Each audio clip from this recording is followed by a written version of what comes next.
Robinson after Georgia Tech had gone up 10-0. Oh, those are some moves. And he suddenly runs like everybody's chasing him, and he wants to keep that scholarship. And when you finish this highlight, he will keep this scholarship. 97 yards, but wait, a penalty on NC State. Watch the replay. Mark Pelshak, little clip on Brett Basquin, head coach Chuck Moss's son. That's not how we do it here in the ACC. We block them right. Wolfpack trailing 13-zip at the halftime. Let's come on back. Phillip Rivers gets out of it, and a little shovel ahead to Koren Robinson. And Robinson, you saw his magic before, does it again. In he goes. PAT no good. We're tied at 13 all. Fourth quarter. Tech now up a field goal. Rivers, Robinson, worked once, works twice. PAT good this time. State goes up 20-16. Still fourth, though. State up by 7. 1:20 left. George Godsey throwing the magic bean to Kerry Watkins.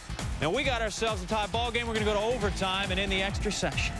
Rivers, Koren Robinson. 3 touchdowns to match the jersey number. He's a player. 30-23 your final. Wolfpack players, they celebrate. Goalposts. Telling you what, there's an epidemic on college campuses of goalposts going down, and we've got to find a way to stop it. Pack snaps the 5-game. Austin Alton Stadium in their last 16. This, Bob Toledo. This is Joey Harrington.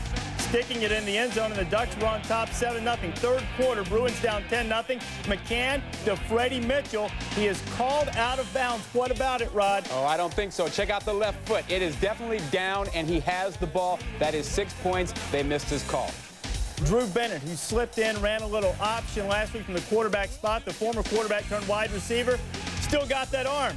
No doubt about this one. Freddie, 54 yards. He takes it in. This guy, as much of a Biletnikoff candidate as anybody. We're tied at 10. Now it's 16-10. Ducks on top. Maurice Morris starts to take over this game. Pounding it deep in Bruin land to the 26. Same drive. 2nd and goal. Here comes the JC running back. Plunging in there.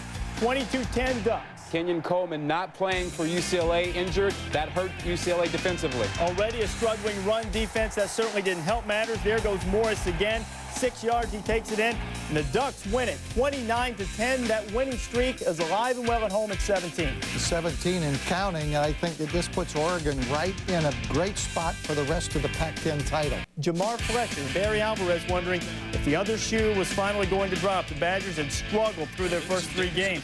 Fourth quarter is 24-23. Brooks Bollinger to Michael Bennett back from his suspension in the last game.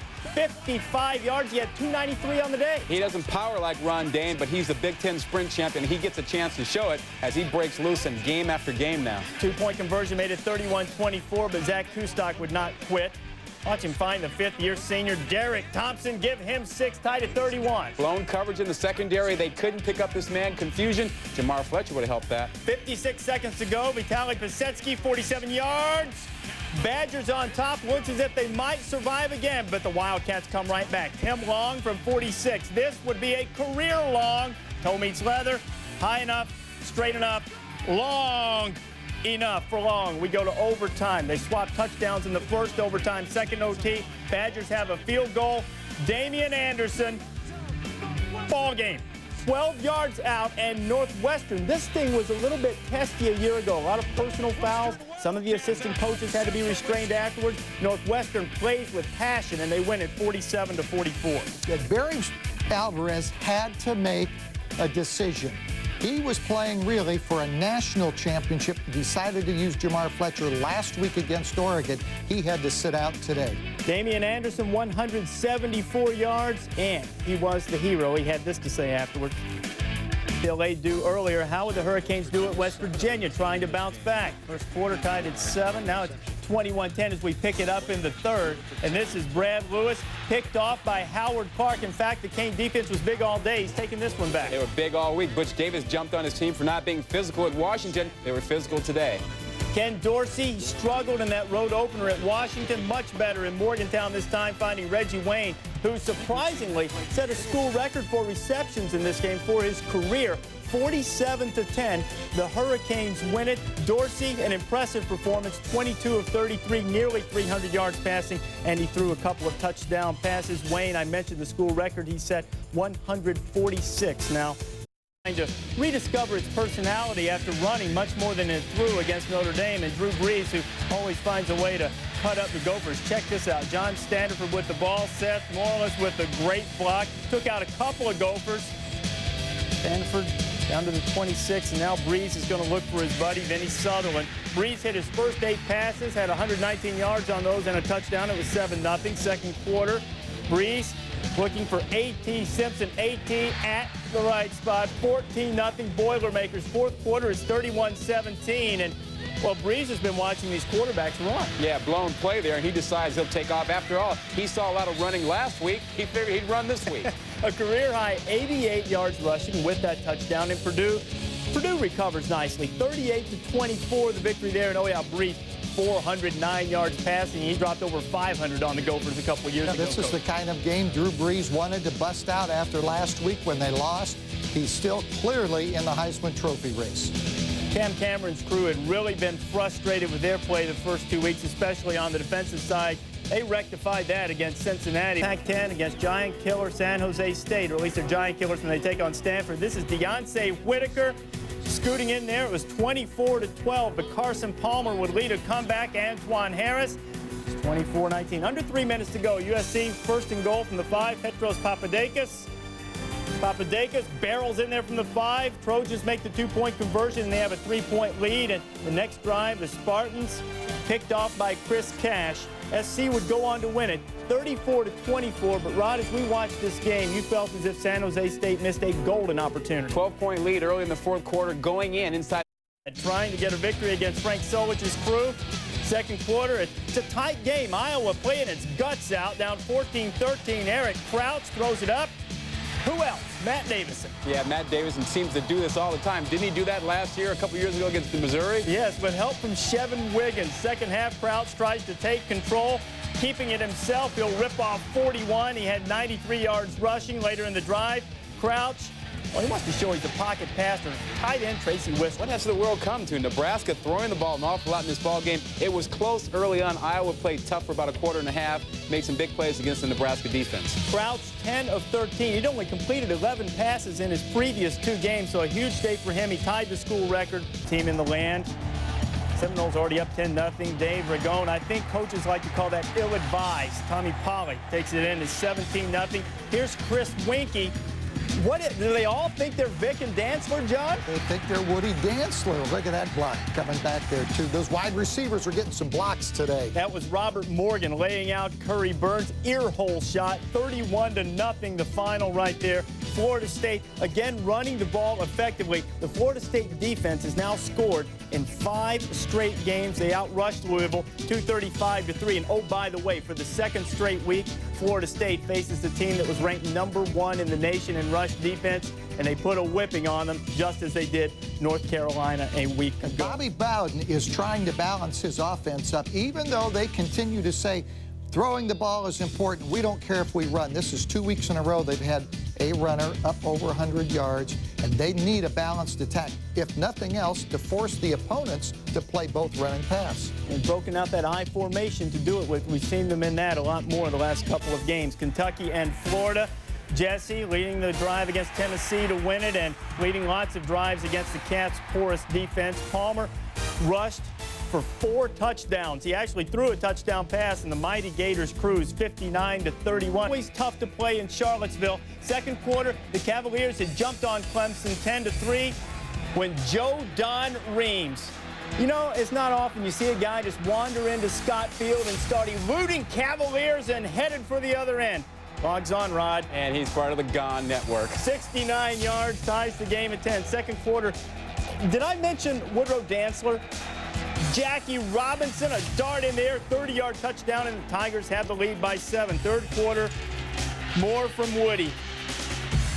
This is just Vic-esque. Try to keep him a secret, Coach. Yeah, I know. He's not a secret anymore. Heisman Trophy voters are going to make notice of this young man.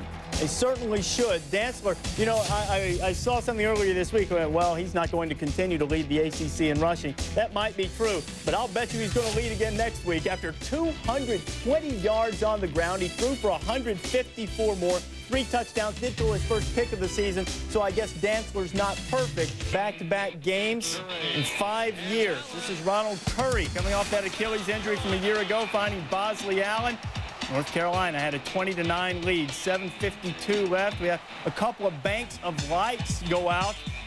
The refs say, that's okay, we can see part of the field. You guys just don't throw the ball to the other end. How about that? North Carolina would hang on to beat Marshall 20-15, so the Thundering Herd off to a tough start, but they've gone to a couple of tough places to play. Very tough loss for Marshall. I know they wanted to win either this game or Michigan State game. They thought it would say a lot about their program. Losing both really hurts them. They were very close in both games, but not quite getting it done by UCLA last weekend in the Rose Bowl. Ron Turner, meanwhile, hoping to take care of Michigan for the second straight year. Here is Kurt Kittner up 14-7. Josh Whitman hit him a couple of times on this drive. It's 21-7. Henson did not start the game, but he came in relief of John Navarre, and this is what Drew can give you. Yeah, he was a little bit rusty early on throwing the ball, but he has the ability to break you down and get out of the pocket, scramble.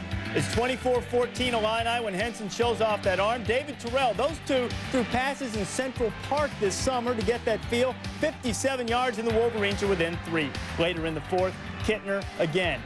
Eric McGoey going in. The flag's coming. It's a touchdown. The Illini up 31-21. It's a 3-point game. Now Rocky Harvey up and over, and the ball is on the ground. Look at this. Fumble, guys? Absolutely not. No. Watch it. Coach, what do you think? No way. This is not a fumble. That's the ground causing the fumble. He had that ball. That's a bad call. Well, they called it a fumble, and on the ensuing drive, Anthony Thomas is loose, and so's the ball. Fumble! Absolutely. This time, the officials do say the ground caused the fumble, and frankly, they were wrong. Now, that's a fumble, and what you want from officials is consistency. They didn't get it in this game. And Anthony Thomas makes it pay off. Michigan takes advantage of the break, 35-31. Thomas went over 200 yards, 228. 2 minutes left, and again, fumbleitis hits Illinois, and this time, it is a good call. Jameel Cook gives it up. Cook and the Illini, they fall, 35-31. A couple of tough breaks in this game, but really, some fumbles, you really can't take the chance. You have to secure the ball in that situation. Is that a fair enough statement? Well, sure, it's a fair enough statement, but you have to count on the officials to get it right. And I know that they're working. Dave Perry, who's supervisor of officials in the Big Ten, is going to have his work cut out for him. And I didn't think I'd ever hear myself say this, but I really believe there's a place for instant replay in college football. Wow. Maybe we'll hit on that a little bit later on in just a moment. For right now, Michigan still hasn't lost in Champaign since 1983, 6-0-1, and Illinois still hasn't started a season 4-0 since 1951. Bulldog defense has been feisty, scored 3 touchdowns against BYU. Holtz trying to push his squad to 4-0 early on, didn't look good when Derek Watson gave it up. Mario Hagan takes it back. What about this block by Fred Smoot there, Coach? Smack. Not very good. Not vicious, I will say that, Fred. It's 19-13, Mississippi State with the lead. Phil Petty on a 3rd down play is hurt. In comes Eric Kimry on a 4th down. This is what confidence will do for you, and Holtz has instilled it. Kimry lays it in there to Jermail Kelly, a guy who had thrown just 8 passes on the season. First play off the bench, touchdown. South Carolina still unbeaten. It's 23-19 the final. And you said the right word, confidence. Arkansas, 3rd quarter, Cedric Cobbs, Houston Nuts, fine tailback, exploding, breaking a tackle and turning on the gas. 2-point conversion failed. Arkansas was down by 1 late in the 4th quarter. Alvin Ray busting through the Tide defense, a 32-yard gain to the 15, and that sets up Arkansas going for the dagger. Robbie Hampton to Marcellus Poydras, and Arkansas scored the touchdown. They got the 2-point conversion, and Mike DuBose's team goes down again. You start the season at number 3. You're now 1-3 this early in September. Things have just gotten away from the Crimson Tide. Auburn against Northern Illinois. You know, Auburn was supposed to play Florida State tonight on the original schedule. Northern Illinois gotten back in this game, 24-14 in the 4th quarter until Rudy takes care of business. Boy, how many times is he going to do this year? This guy is spectacular. 56 yards, 31-14. Rudy looks awesome again, 110 yards. One of the top newcomers in the country, and Auburn is banking a lot on Rudy because with Ben Laird. Same boat against Ohio State, 7-0, and this is when you know it's not going right. Steve Belisari threw it in traffic. Darnell Sanders came out of there with it. It was 45-6. That is the worst loss Joe Paterno's glorious coaching career. Never thought I'd see the day when folks would feel sorry for a Joe Paterno team, but you had that feeling today. They struggled on offense. You thought maybe they'd make a change at quarterback. They couldn't get it done. Ohio State looked great defensively, and Steve Belisari looked more comfortable in the pocket than ever before. With its first road test of the season against Bobby Williams' team. Second quarter, Michigan State down 7-0. Here is the aforementioned Mr. Duckett. 141 yards on the day, and that ties the game at 7. Third quarter now, it's 13-7. Spartans on top. Jeff Smoker, the freshman quarterback. Travis Wilson. And the Spartans seem to have this thing in control at 20-7. Notre Dame now with Matt LaVecchio in the game in fourth quarter. LaVecchio at quarterback.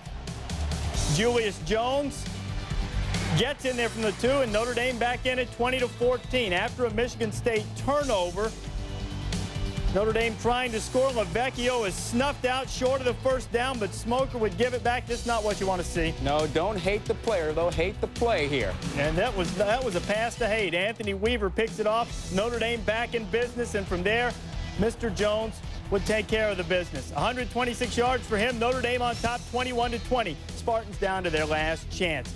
4th and 10, deep in their own end. Smoker to Herb Haygood, who is logged on. And he is part of the Gone Network there, winning the ball game. 68 yards. What happened on the coverage run? Hey, Notre Dame went with pressure defense, the right choice, not a passive prevent defense. The free safety slip, that opened up the lane. That's the risk you take when you go after them. So 27-21 the final. Notre Dame has now lost 8 straight road games. Michigan State has beaten Notre Dame 4 straight. The first Butcher Magruder back. He receives it. He's going to dance around a little while, and then Quentin Jammer lays the wood to him, and the ball is loose. Michael Unger says, I'll take that for a touchdown. Texas had a 27-0 lead. It was 48-0 in the old SWC type feel to it. Yeah, but the quarterback play was a little bit spotty early on. Chris Sims, Major Applewhite, struggled in the first quarter, so, Coach. Yeah, the quarterback play, and for Houston, too, both quarterbacks on both sides really struggled in this game. Good thing for Texas, their defense and special teams play.